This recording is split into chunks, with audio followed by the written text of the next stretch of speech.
everyone, welcome back to our kitchen. My name is Emily and this is Lauren, and we're two of Festival's Mealtime Mentors. Today we're making a comforting and unique twist on chili. That's right, Emily. Today we're making a white bean chili, and this recipe is meatless, but it's still packed with protein, nutrition, and it's also very affordable. So lots of things going for this recipe. Definitely. And we've already gotten started by sauteing some onions. We just put some diced onions in a little bit of olive oil and have them sauteing right now.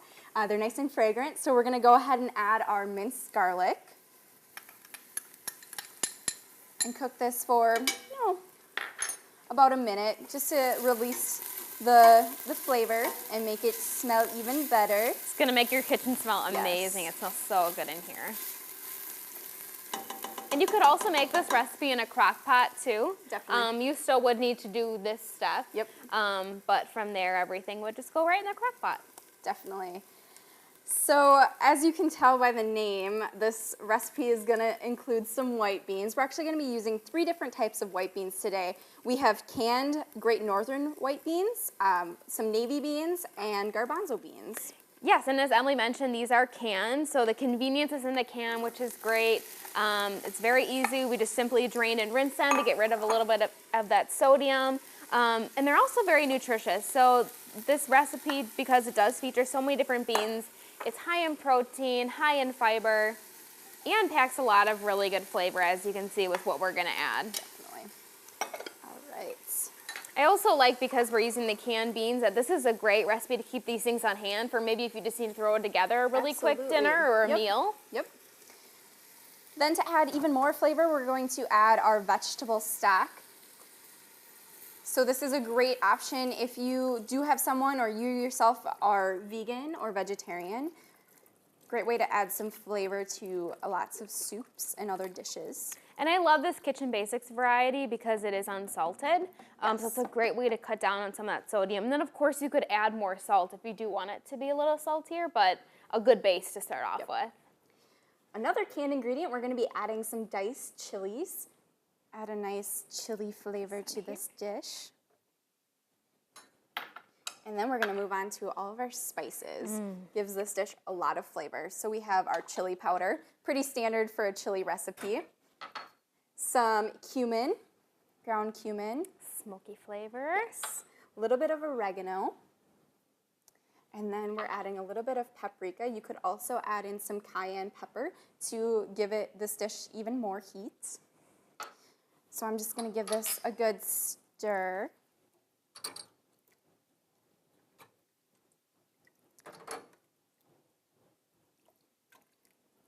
It smells so good.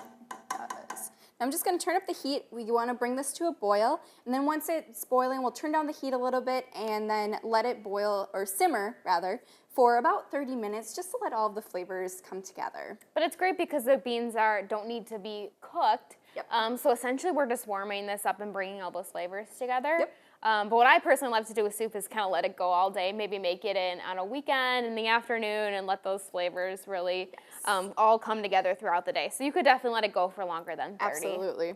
So this is looking really good. So we're going to add our next ingredient, which is a little bit of frozen corn that we've thawed out. We're actually using some fire roasted corn, which adds a really nice flavor. Yes, this is one of my new favorite frozen veggies. The Green Giant fire roasted varieties are awesome. Just going to stir this in and let it warm up. And we can get started on our cream. Yeah, so you can add in plain non-fat Greek yogurt at the end when we serve it, just to give it kind of that creamy texture, add a little bit of flavor as well. But if you need to eat dairy-free, like Emily, you can make a really simple cashew cream. Yeah, so we're actually using raw cashews from our bulk bin, so they're not salted or roasted or anything like that.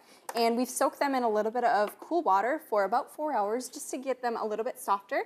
And we'll actually add some extra water. That's right, I forgot. A little bit of water. Perfect. And then we'll just blend it up, and it comes together into a really nice dairy-free cream. Yeah, I'm excited about this.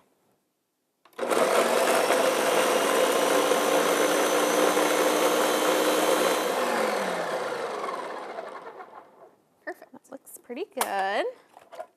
So something you can also do is play around with the different measurements. Sometimes you could add a little bit less water to make it even thicker, or you could add more water and it'll make more like a milk. So it really kind of depends on whatever consistency you're looking for. Sure, but how simple. Absolutely. All right, so I'm gonna dish some of this up for you. Just smells so good. It does smell really good. I love the little pop of color too with the corn. So I'm gonna add in some of my plain non-fat Greek yogurt. And then we're also garnishing with a little cilantro, some of that fresh flavor. All right, and I'm gonna actually pour a little bit of this in here. Perfect. You could also add a little bit of salt or pepper if you'd like even more spice, but I like to try my food first and then add as needed. That's a great tip too. This looks so A good. little cilantro too. I'm gonna dig in, Emily. Yum. So much flavor in there, just with the beans. Oh, it's so comforting. Yum. Well, we hope you give this white bean chili recipe a try. And for more recipes and resources from your mealtime mentors, visit festfoods.com.